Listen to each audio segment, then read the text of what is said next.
我们卑南族的臀，应该也叫臀铃吧？臀铃，它是放在左边的。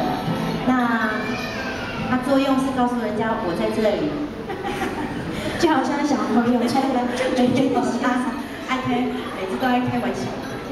它这个声音非常的响亮，然后如果是挂在男孩子身上的话，那个男孩子有一个，他们会有好的声音，这声音就很好听。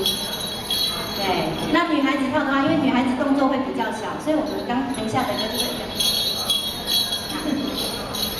这样子的感觉。所以待会如果你屁股坐久了有点麻，可以站起来跟我们一起摇摆，可以吗？